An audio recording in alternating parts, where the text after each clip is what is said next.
Live mula sa CLTV 36 Studio. CLTV 36 News. Maya Pabengi, Pampanga, magandang gabi, Central Luzon. Ako po si JM De Jesus at oras na para sa mga maiinit na balitang Central Luzon ngayong Martes, July 29. Anomalya sa flood control projects, paimbestigahan ni PBBM. Mga mapapatunayang sangkot, pananagutin.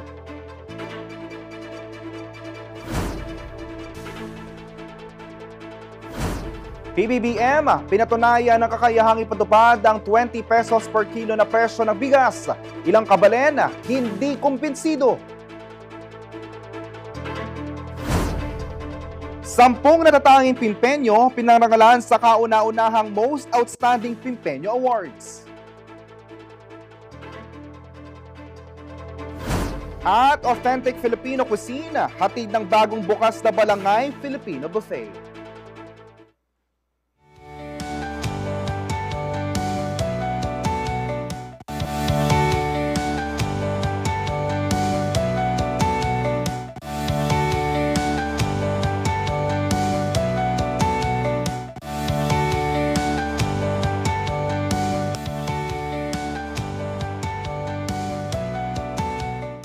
Ipinag-utos ni Pangulong Bongbong Marcos ang malawakang audit sa lahat ng flood control projects simula noong 2022. Kasunod ito ng kanyang pagtuligsa sa umunoy katiwalian at mababang kalidad ng mga proyekto. Ang detalye sa report ni Raymond Tasoy. Dahil sa malakas na ulang dala ng habagat at sunod-sunod na bagyo nitong nakaraang linggo, maraming infrastruktura ang nasira, partikular sa mga flood control projects ng pamahalaan. Dahil dito, ipinag-utos ni President Ferdinand Marcos Jr. sa kanyang 4th State of the Nation Address ang malawakang audit at performance review ng mga naturang proyekto na isinagawa mula nang maupo siya noong 2022. Sinabi ng Pangulo na marami sa mga flood control structures na nakita niya sa kanyang pag-iinspeksyon matapos ang pananalasa ng mga bagyong Krising, Dante at Emong ay mababa ang kalidad, bumagsak o hindi man lamang natapos. Sa lalawigan ng Pampanga, kabi-kabilang proyekto sa baha ang bumigay at nasira, partikular sa mga bayan ng Lubao, Florida Blanca at Quagua. Tinuligsa rin ni Marcos ang umano'y katiwalian sa likod ng mga proyektong ito. Anya, hindi na dapat magkunwari ang mga sangkot dahil alam ng publiko ang modus na ginagamit para pagkakitaan ng pondo ng bayan. Huwag na po tayo magkunwari. Alam naman ng buong madla na nagkakaraket sa mga proyekto.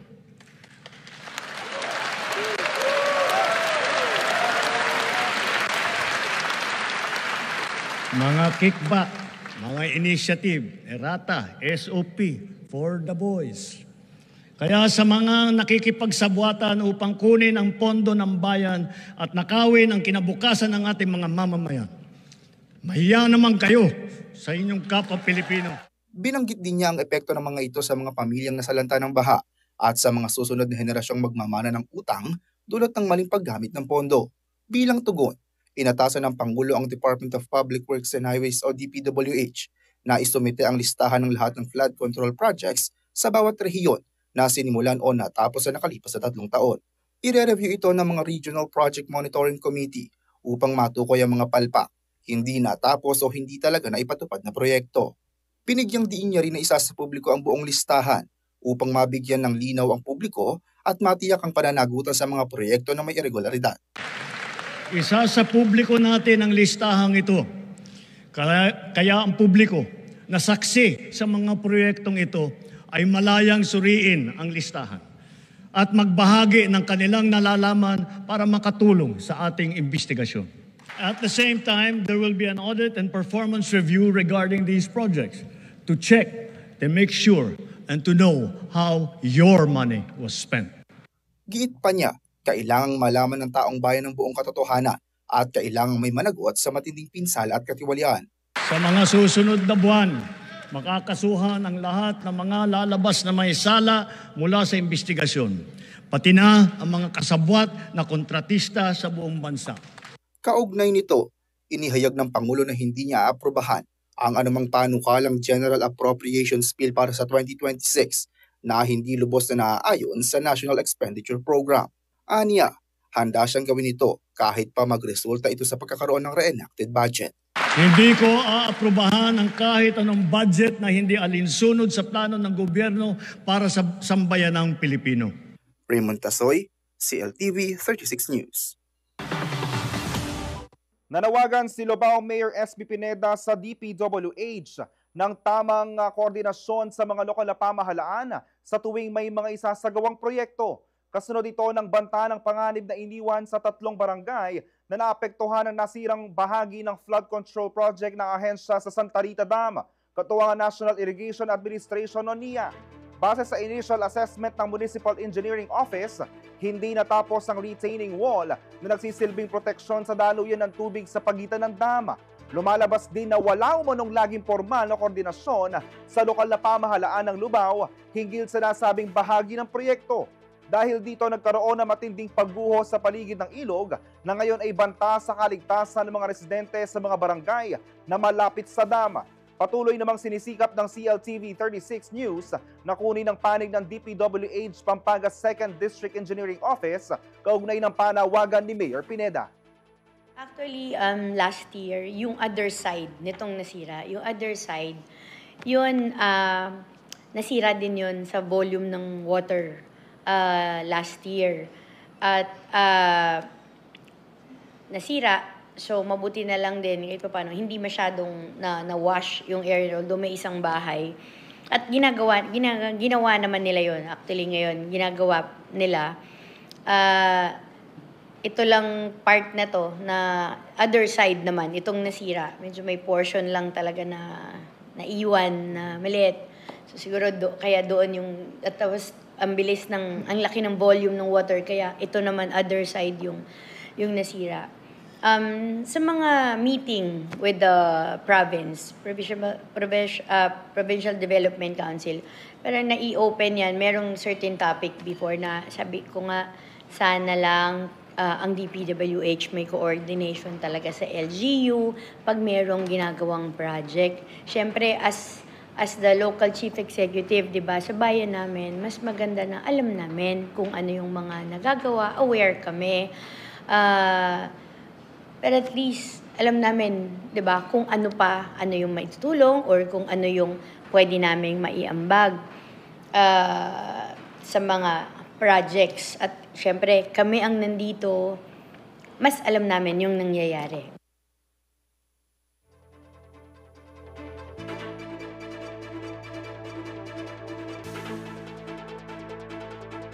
Samantala, pinarangalan sa katatapos lamang na 2025 Asia Architecture Design Awards ang architectural design and construction firm na Innovork Design and Construction mula Bacolor, Pampanga. Itinanghal bilang Asia's Best Residential Interior Design ang kanilang proyekto na Fonset Origo.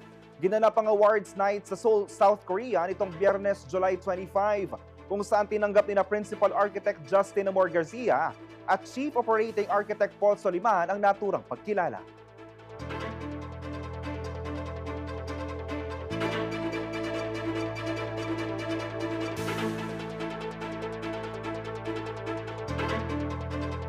Manatiling nakatutok para sa iba pang balita ngayong araw.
Nagbabalik ang CLTV 36 News.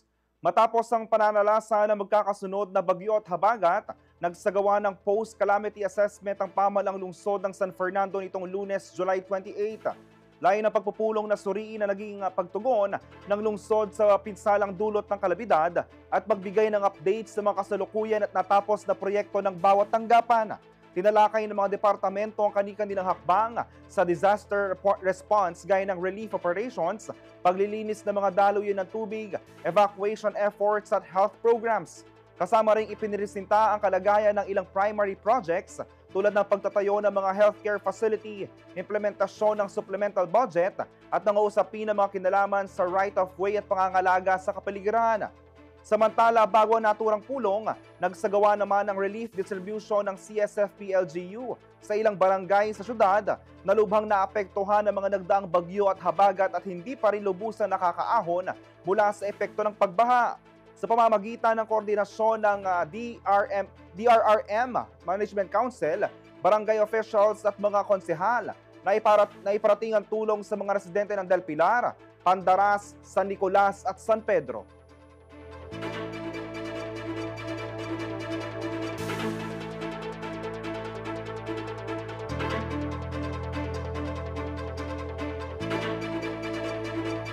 Samantala, naghatid ng tulong sa pamamagitan ng relief packs ang ilang non-government organizations sa mga bayan sa Pampanga na naapektuhan ng pagbaha. Darito ang report ni Jody Dizon Mercado. Nagsagawa ng relief operations ang Prime Base Solutions o PWS Pampanga at Prime Infra Foundation sa ilang lugar sa Porac, Pampanga na apektado ng baha. Aabot sa 1,200 benepisyaryo mula sa Barangay Planas, Pio, Kalantas at Kamyas ang nakatanggap ng food packs.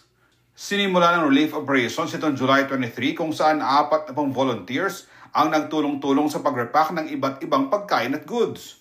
Kasama sa mga nagbayanihan ang ilang Aita community sa Catutubo Village at mga youth leaders ng Planas. Ang bawat relief pack ay naglalaman ng 2 kilo ng bigas, canned goods, instant noodles at kape. Pinangunahan ang distribusyon ni PWS Pampanga General Manager Jake Lachica at Prime Infra Foundation Programs and Operations Head Bernadette Tan. Ani Lachica, bahagi ito ng kanilang inisyatiba upang tulungang makaahon ng mga nasalanta ng kalamidad. Sinabi naman ni Tan na kasama raw ang pamamahagi ng food packs para palakasin at patatagin ang mga komunidad at ipakitang handa ang Prime-based solutions na umagapay sa panahon ng pangailangan.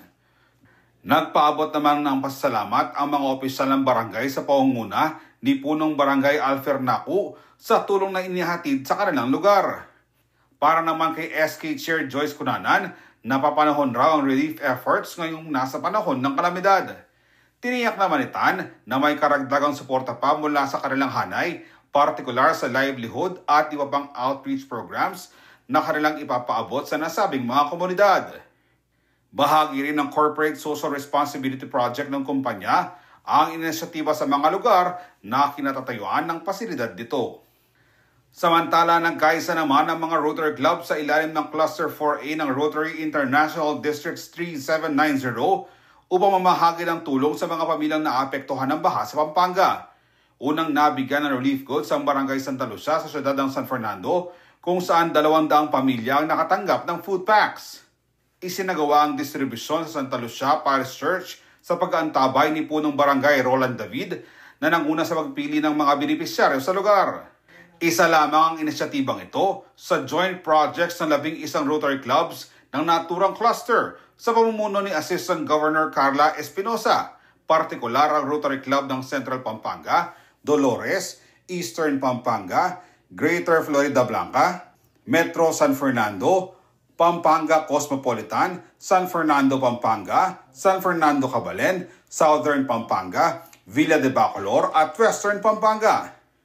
Samantala, nauna nang nanawagan si Rotary International District 3790 Governor Dan Torres sa halos 100 Rotary Clubs ng nasabing district ng malawakang relief mobilization para matulungan ang mga sinalanta ng kalamidad sa Northern at Central Luzon.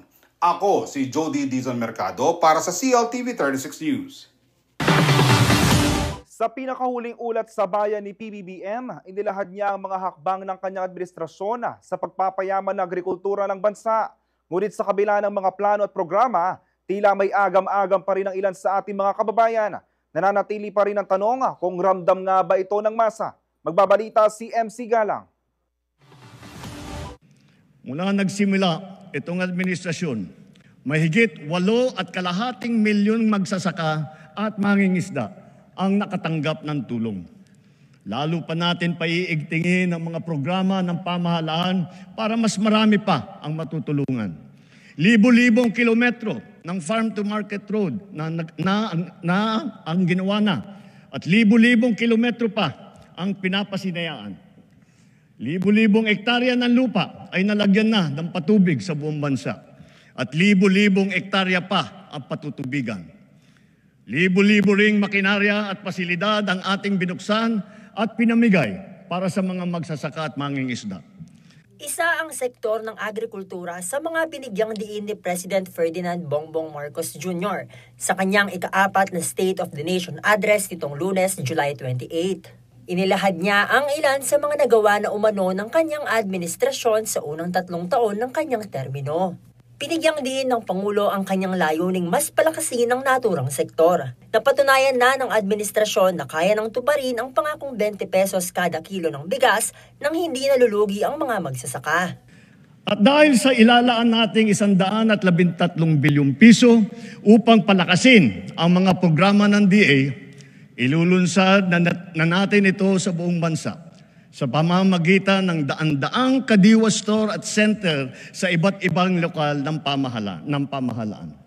Ngunit para sa ilang mamamayan, tila hindi raw nila ramdam ang pangakong ito ng Pangulo, lalo na sa patuloy na pagtaas ng presyo ng bigas sa merkado. First of all, sinabi niya nga na ibababa niya into 20 pesos yung bigas, which is hindi nangyari. Sadly, kawawa ang mga farmers because sila ang naghihirap, pero sila ang nalulugi. So, sa nangyari, hindi mahirap ng paniwalahan. Ewan ko lang, parang malabo. Kasi hanggang ngayon yung bigas namin is, binibili namin pinakamababa is 40 pesos. Yung magandang quality yon na magandang quality yon. Pero I doubt it na pwede siyang maging 20 pesos. Pero sana mapababa yung bigas natin. Kaugnay sa isyu ng mataas na presyo ng karne, iginiit ni PBBM na hindi titigil ang kanyang administrasyon sa paghahanap ng paraan upang mapanatili ang supply at mababang presyo sa mga pamilihan. Bilang pangunahing solusyon sa mataas na presyo ng baboy, pinalalakas natin ang ating lokal na produksyon.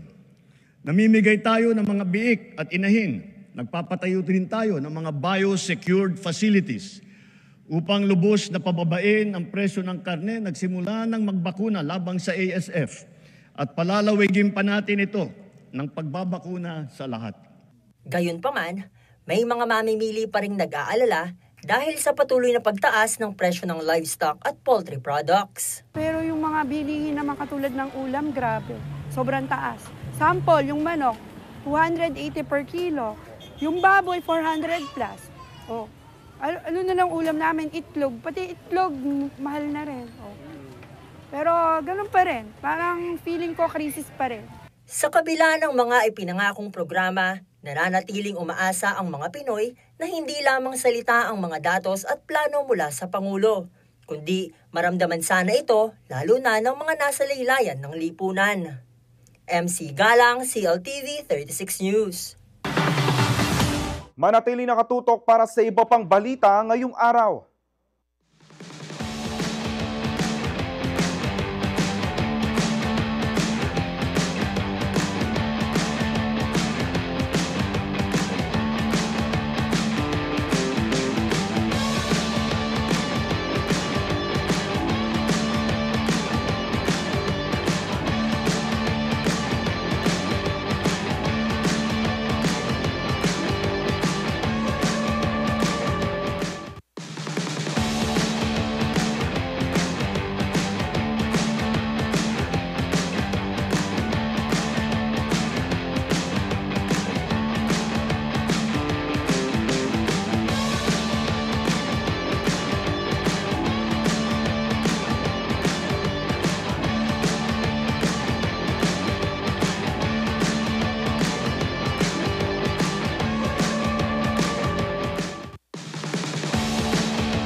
Nagbabalik ang CLTV 36 News. Tiniyak ni Pangulong Ferdinand Marcos Jr. ang patuloy na pagpapalakas ng kanyang administrasyon sa sektor ng edukasyon sa pamamagitan ng dagdag na mga silid-aralan, feeding programs at mas pinaigting na suporta sa mental health ng mga mag-aaral.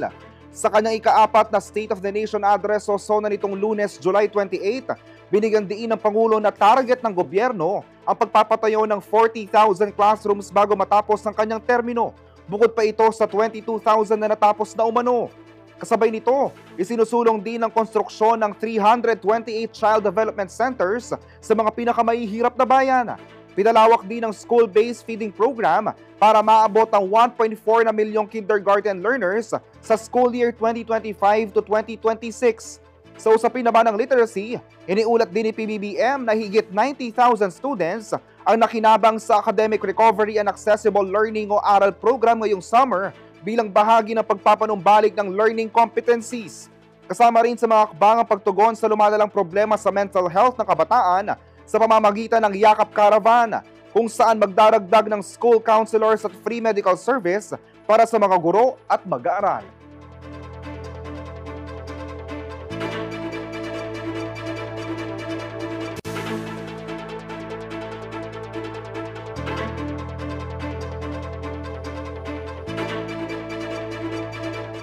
Samantala, nakabawi ang Gilas Pilipinas matapos nilang talunin ng Macau sa kanilang send-off game. Ito na raw ang hudyat ng kanilang kahandaan para sa 2025 FIBA Asia Cup na gaganapin ngayong August. Narito pong report. Muling pinamalas ng Gilas Pilipinas ang kanilang lakas sa hardcourt matapos burahin ng 21-point lead na Macau sa kanilang send-off match nitong Lunes, July 28 sa Smart Araneta Coliseum. Sa kabila ng bagsik ng Macau, sa unang bahagi ng laro, hindi nagpatalo ang pambansang kupunan at tuluyang naitala ang 103-98 comeback win. Naging susi ng Gilas ang kanilang agresibong opensa at mas solidong depensa sa second half para kumasa sa kalaban at bawiin ng laro. Bida si Justin Brownlee na may monster performance, 32 points, 15 rebounds, 5 assists, 1 steal at 1 block. Sinundan siya ni Dwight Ramos na nag-ambag ng 19 points, 4 rebounds, 6 assists, 2 steals at 1 block. Nasungkit nila ang panalo sa kabila ng pagkaka-sideline ng kanilang key players na sina Junmar Fajardo at Calvin Oftana na kasalukuyang nagpapahinga matapos ang kanilang PBA stint. Susunod na makakalaban ng Gilas ang bansang Jordan sa isang friendly match ngayong linggo. Pagkatapos nito, lilipad na ang team patungong Jeddah, Saudi Arabia para sa 2025 FIBA Asia Cup na gaganapin mula August 5 hanggang 17 kung saan makakaharap nila ang New Zealand, Chinese Taipei at Iraq sa Group D. At yan ang ating sports news ngayong araw. Kelo Makapinlak, CLTV 36 Sports News. Samantala kung naghahanap ka ng sport bike na may forma na pang MotoGP, performance na swak sa karera, pero hindi kasing mahal ng liter bikes, may bagong player na sa eksena at available pa sa Laos Auto Group. Kilalanin ng Aprilia RS457, ang bagong middleweight na motor na handang umarangkada sa kalsada at track. Italian styling, modern tech, at beginner-friendly handling. Ito na kaya ang perfect na entry-level superbike para sa Pinoy riders. Let's watch this.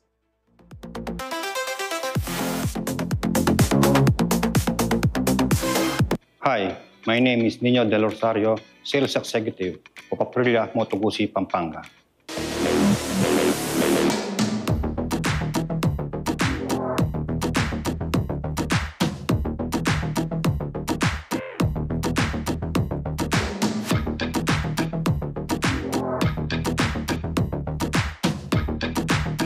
Ito pala ang bagong RS457 ng Aprilia. Nilaunch ito last 2024.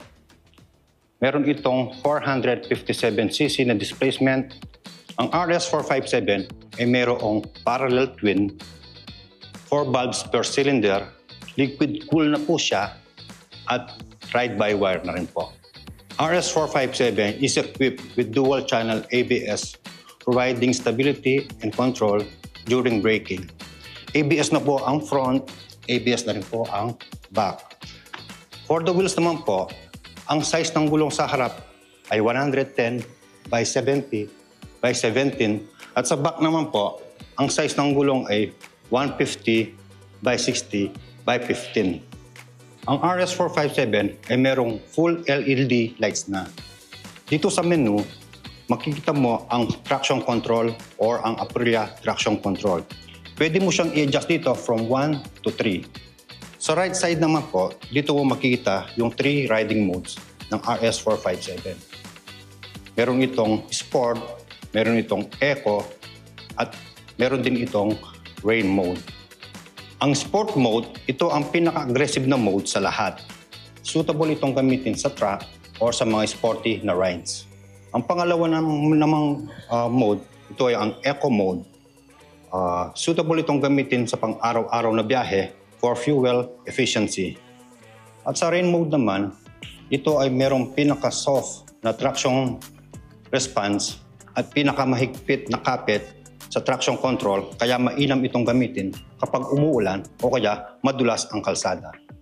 Ang RS457 ay merong fuel tank na 13 liters capacity.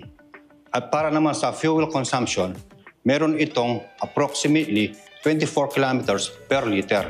At sa karagdagang specs naman po, meron na po itong 5-inch TFT display para makita ng maayos ang full menu niya at ang riding modes niya. At para naman po sa kanyang seat height, meron itong 800 mm kaya kayang-kaya ng mga Pinoy riders. Sa suspension naman, sa front, meron itong upside-down fork with adjustable preload at sa back naman, monoshock with adjustable preload. Meron itong multiple wet clutch with slipper system. Meron itong 6-speed at aluminum frame na rin po ang kanyang body. Naglabas sila ng 3 colors. Ito ang Racing Stripes, priced at 350,000 pesos at meron ding 2 color na Prismatic Dark at Opalescent Light, priced both at 340,000 pesos. Kapag bumili po kayo, meron po tayong matatanggap na 24/7 emergency roadside assistance. Dito po, meron po tayong options to purchase CGIC insurance for 1 year. Comprehensive na po ito. For more inquiries, you can call or text 0919-089-4572. You can also follow and like our FB page, Aprilia Moto Guzzi Pampanga, located at Laos Group Motorcycle Center, Microtel Lane, Laos Group Complex, City of San Fernando, Pampanga. Dito sa Aprilia Pampanga, be a racer. Manatili nakatutok para sa iba pang mga balita ngayong araw.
Nagbabalik ang CLTV 36 News. Alamin ang magiging lagay ng panahon sa ulat ni Herlin Agas, weather forecaster mula sa Pag-asa Clark Station.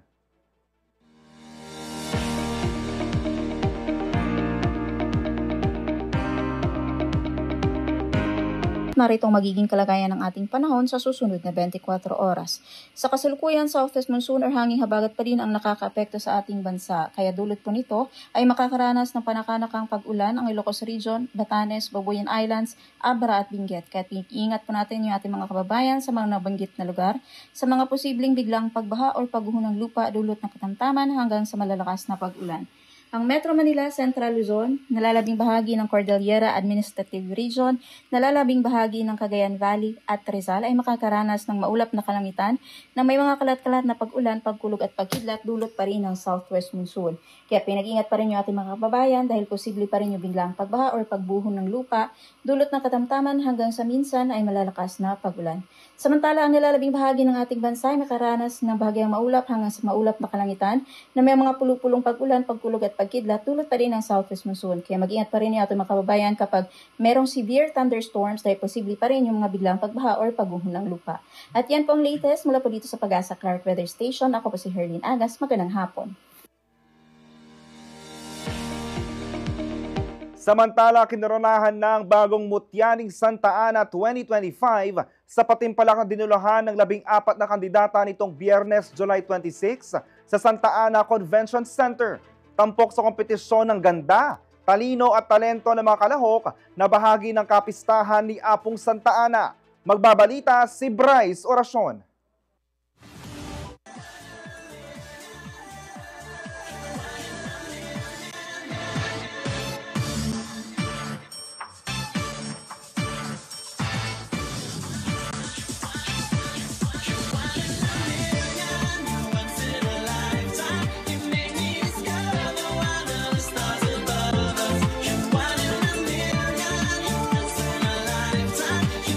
Binigyang buhay ng 14 candidates ng Mutya ng Santa Ana ang pagdiriwang ng kanilang pista dahil sa natatanging husay na ipinamalas nila sa stage. Hindi naging hadlang ang masamang panahon sa daan-daang pimpenyo na sumaksi sa tagisan ng ganda, talino at talento ng Mutya candidates na isinagawa sa Santa Ana Convention Center sa Municipal Complex ng Bayan nitong Biyernes, July 25. Kasama ang Mutyaning Santa Ana sa mga fiesta activities na inilatag ng munisipyo sa pangunguna ni Mayor Dinan Labong at ng Fiesta Community. Lahat ng ito ay para daw sa masayang pagdiriwang ng buong Pimpeño community ayon sa alkalde ng bayan na si Dinan Labong. Marimig talagang ibiyaking may malin, ting masayang kapisan. Lalo na siyempre, nabalingit ka rin takal, kutubog kaya tiking balen, may nipagpuking aliwang balen, at isang magalingkod kayo ni tingkap na rin tao. So, biyak ko talagang best na malyaring ang gawami at pasahog ko rin kaya biyak manukulan kung rin kabalen para bakit makapag-celebrate kami masanting. Todo sigawang pamilya at supporters ng mga kandidata sa paglabas ng kani-kaniyang mga pambato. Rumampa ang mga naggagandahang dilag, suot ang kanilang swimwear at nagpabonggahan rin sila sa evening gown segment. Isa sa mga dumalo sa beauty pageant ang anak ng alkalde na si 3rd District Board Member Lucky Labong. Sa kanyang obserbasyon, masasabi raw na pinaghandaan ng mabuti ng mga kandidata ang kompetisyon. Actually, nandin, albentalangan from the kare-karelang talent, swimwear, and kare-karelang question and answers. At sigurado magkasakit na rin kaya katamo judges ngayon bengi kung yung pilihan tamo ating dyan tamong corona kay Mutya ng Santa Ana 2025. At yung preparation da biro yung panining competition panining Mutya ng Santa Ana yung preparation da at syempre yung supportada de karelang pengari at de karelang kabarangay at bawat kandidata ngayon. Binigyang pugay naman ni Vice Mayor Oday Nakpil ang kanyang mga kababayan na nakilahok sa Mutyaning Santa Ana. Palumo, baka niya Mutyanika Santa Ana or whatever beauty pageant is. Aliway yung klaseng contest yan. Pabiro-biro, namukaluparetang you show a certain talent. But this one requires talagang courage at confidence. Nga sabi ko, mga lagula rin tao Santana. And I've heard them. They're very smart. They're very confident. Ngayon, pa ko congratulate ko nongan. Whether they get the title or not, what is important is they were able to show themselves, expose their beauty and their talent and their intelligence, which embodies a true Pimpeño. Samantala, matapos ang masiglang paligsahan, tinanghal na ang mga pinakamahuhusay na kandidata. Napiling 4th runner-up si Rio Pangan ng San Pablo, 3rd runner-up naman mula sa San Roque si Joyce Giao, at ang pambato ng San Nicolas na si Lara Dominic Maniago ang 2nd runner-up. Si Erica Ronquillo ng Santa Maria ang 1st runner-up, at ang nagwaging mutya ng Santa Ana, si Janria Luis Musni ng Barangay San Agustin. Sa pagtatapos ng programa, nag-iwan ng mensahe si Mayor Labong sa kanyang mga kababayan sa masaya at makahulugang paggunita ng kanilang kapistahan sa Santa Ana. Payabot ko yung masayang kapistahan na rin kanang kabalen at lamigaga na ka, bistat maning kalamidad. Bisa segmentong kami na magsaya kami just because of the celebration na papong Santana, buriming ipakit kaya ping balen, na nano maning uruso, nano man datang kalamidad, buriming sundo yung selebrasyon, kaya kami ang pilano. Bisat man di takmo yung panahon na ginugol mi kaya preparation, pero still, very successful nga nga ganang akakit mi, talo pa nga akakit tamang gani, nakalareng talagang taong may isang metong, may pag-participate kaya nga ano man kaya kami gagawa ng activities. So kalupanapin, after this, by next week, inamang lingguran mi, reta may kasalata, lalo na reta talagang dinanas sa medyo masahit bagya, so ilang buriming at tabayanan. At ilamig na ka, bistat maning ating kalamidad, tuloy pa mo rin kaya kaming pami sa segment, kaya tingin balen, baka na ito, akit biyang talagang sumulong, mabilis kaya kaming balen. Kasama si Jody Dizon Mercado, Bryce Oracion, CLTV 36 News. Samantala, isang gabi ng pagkilala dinaos sa Santa Ana, Pampanga sa kanilang kauna-unahang Most Outstanding Pimpeño Awards kung saan pinarangalan ng mga individual na nagpakita ng galing, dedikasyon at mahalagang ambag sa kanilang industriya at larangan. Alamin ko sino-sino mga binigyan ng parangal sa report na ito. Sa isang gabing puno ng parangal, kwento ng tagumpay at serbisyo, sumentro ang kauna-unahang Most Outstanding Pimpeño Awards ng Bayan ng Santa Ana sa Pampanga. Sa okasyong ito, 10 natatanging personalidad ang pinarangalan dahil sa naging kontribusyon at ipinakita nilang kahusayan sa iba't ibang larangan gaya ng sports, sining, edukasyon, public service at medisina. Kabilang sa mga tumanggap ng parangal, sina Michael Angelo Miranda para sa larangan ng sports, Reverend Father Ronnie Cao at aktor na si Alan Dizon para sa sining at panitikan, Elvira Chan para sa negosyo, at si Cecilia Canlas para naman sa government service. Ginawaran din sina Dr. Elita Flor Umali para sa kanyang naging kontribusyon sa sektor ng edukasyon, Carmen Cordova sa agrikultura at kalikasan, Dr. Gerardo Legaspi sa medisina, Archbishop Emeritus Pasiano Aniceto para sa religion, at si Attorney Oscar Rodriguez para sa naging makabuluhang ambag niya sa public service. Si Attorney Rodriguez ang dating kinatawan ng 3 distrito ng Pampanga sa loob ng 3 termino. Naging alkalde rin siya ng siyudad San Fernando at naging kaisa sa paglaban sa diktadorya ni nooy Pangulong Ferdinand Marcos Sr. Sa kanyang acceptance speech, kwento niya ang kanyang mga karanasan, mga banta sa kanyang buhay, at kung paano niya nalampasan ang lahat ng ito. Binalikan din ng Matenakang Kapampangan ang mga parangal na kanyang tinanggap. At bilang Most Outstanding Pimpeño Awardee for Public Service, lubos ang pasasalamat ni Kong Oka sa kanyang mga kabalen.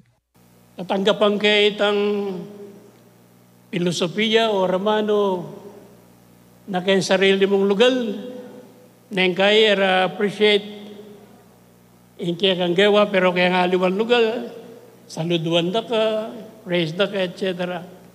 Pero ngayon, ako manuwala ka nito. Uling yan bengi, ikit ko, metong ko, karindirinan yung dita ka recognition. Kaya to adhere to the proposition that life is not defined by money. Life must be defined by what you can offer as legacies to our people. Life must have character, values, principles na eya sa gabaling kasakitan. Life should not be defined by our present situation or the present circumstances. We can dream. Ayon kay Mike Castaneda, Provincial Tourism Officer, inspirasyon ng Most Outstanding Pimpeño Awards higit lalo para sa mga taga Santa Ana. Na ulimpong masanting, ing makalining pamikatagon, bang adi din ang tala pong maya pa oras, deng makapag-contribute kay ikasulong na po ning Balen Santa Ana. Para naman sa Municipal Consultant ng Tourism Council na si Rodel Lumbang, the Tourism Council of Santa Ana will not stop searching for the best. Dakal pong achievers kening Balen mi, bistaman po malatiya mo pong Balen, marakalya po achievers. Samantala, may mensahe ang iba pang tumanggap ng pagkilala sa bumubuo ng MOPA 2025 at iba pang pimpenyo. Maraming salamat sa aming mga lahat ng mga taga Santa Ana na sumusuporta sa akin. Hindi lang sa Pampanga, sana sa buong Pilipinas makilala yung Santa Ana para mas maging proud yung mga taga dito. Matagal ko na rin parang hinahangad na ma-award kasi matagal na rin ako sa PBA. Siyempre, papasalamat muna tayo kay Mayor Dinan Labong sa mga nanunungkulan dito sa Santa Ana. Siyempre, sa family ko na lagi nakasuporta sa akin. Yun lang. Maraming salamat. Ready, ito naman po mapagbaragol na Ito naman mayabang. Pero, dati rin kaya kataang piban dyan, sana po, anti mo sinabi na yung Meto nga magsalita ka rin, these are our treasures, and a treasure is the light. Sala, sapat na maging sala ta, mga makasalo na katamo. Tingyaw to, kanita rin anak at tutukay kaya katang generasyon, ay intukyan dalawang dalundom. Doon ang sala, kapapanlob, simpleng pamibiyebe, lugod ka rin pakakalulo. Meto nga maragulabagi ang dapat tamong kakalingwan ng kaya katang penibatan. Anya, naking karagulabagi ing kultura, ing arting Kapampangan, culture and arts, mangintulid tayong pakamalan at etaya pabustang malumpawi, lalo ning amanong siswan, Kapampangan tamo, nya mangintulid tamong mga Pampangan. Ginanap ang awards night sa Convention Center Municipal Complex nitong Huwebes, July 24. Tinuluhan ito ng mga opisyal ng lokal na pamahalaan ng bayan ng Santa Ana at iba pang panauhin mula sa iba't ibang sektor ng lipunan. Ikinatuwa naman ni Mayor Dinan Labong ang successful na kaganapan at inaabangan na rin niya ang susunod na Most Outstanding Pimpeño Awards. Aliwa mo itong makapambiyalang inspirasyon, aliwa mo itong may kilala na bilang anak na ning Balen na talagang minyedangal at migpakit na anumang kakayandang talagang higit pa ka rin mapilan. At dakal na pa rin anak na ning Santa Ana, maraming ipakit siguro kaya tutuking mamaya kami parangal pasibayo. Kasama si Raymond Tasoy, Arlen Salonga, CLTV 36 News. Samantala, sa mga naghahanap ng authentic na Filipino food, may bagong restaurant na tiyak magiging paborito ng mga kabalen. Yan ang Balangay Filipino Buffet, kung saan matitikman ang higit sa 50 putahe na ipinagmamalaki ng Luzon, Visayas at Mindanao. Narito ang report ni Jody Dizon Mercado. Alam niyo bang matitikman na ang specialty ng Filipino cuisine sa isang lugar? Yan ay handog ng bagong Balangay Filipino Buffet.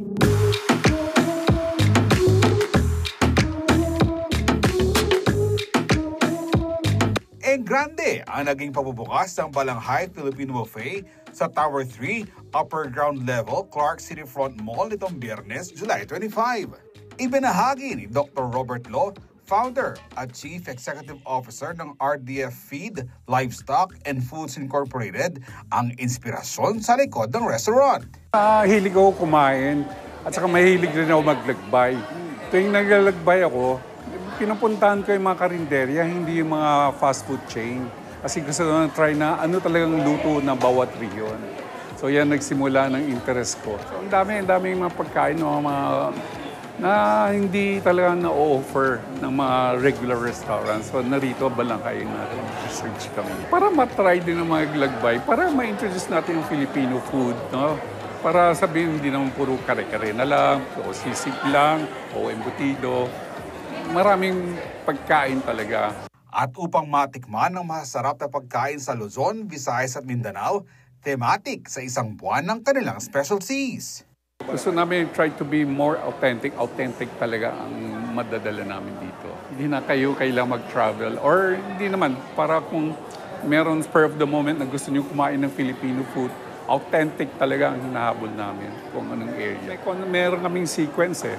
So, every first 7 days, ay ino-offer namin north of Manila. So, mga region 1, 2, and 3. Tapos, from 8 to 14, southern Luzon. So, that's southern Tagalog in Bicol area in Mimaropa. Tapos, third week, Visayas naman, from 15 to 21, at Mindanao, 20 to 28. So, yung mga butal na yan, piyesta-piyesta.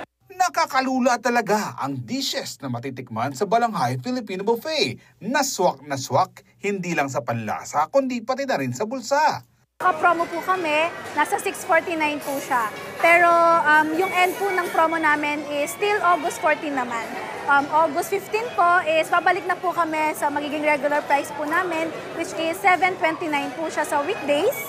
And then 799 naman po siya sa weekends. Heto ang reaksyon ng ilan sa ating mga kababayan na pumunta sa opening ng Balanghay. Okay naman po ang experience ko dito. Actually, masarap naman po yung pagkain, especially dun sa mga dessert like this po, nakakanin. Tsaka yung lechon, the best po. Kaya naman kung authentic Filipino cuisine ang cravings mo, go ka na sa Balanghay Filipino Buffet. Sana pumunta ka rito, magugulat kayo na may iba-ibang klaseng pagkain pala rito sa Pilipinas. At sana tikman nyo ang mga hindi nyo pa natikman, wag na yung mga regular. It's diverse talaga. So lahat ng meat, lahat ng fish, seafoods, and beef, pork, meron kami dito. Even dessert, talaga very strong kami sa dessert. So marami kayong matatry dito. Masasarap. Sulit na sulit dito, kaya punta na po kayo kasi meron po kaming more than 50 dishes na iain sa inyo. Meron kaming pika-pika, dessert. Sulit na sulit po. Punta na po kayo. Ako, si Jody Dizon Mercado, para sa CLTV 36 News. At yan ang mga balitang nakalap ng CLTV 36 News. Para sa karagdagang detalye, maaari niyong i-follow ang aming social media pages sa Facebook at CLTV 36 Official at CLTV 36 News. Sa Twitter o X, CLTV 36. Sa Instagram, CLTV 36 Official. Kung nais yung balikan ng mga programa ng CLTV, pwede niyong bisitahin ang aming YouTube channel, CLTV 36 Official, at ang aming website, www.cltv36.tv. I-promote ng iyong negosyo para mas marami kang maabot sa TV at social media sa pamamagitan ng pagkikipag-partner sa CLTV 36. Magpa-advertise na at i-feature ngayon sa produkto o serbisyo sa aming mga news at public affairs program.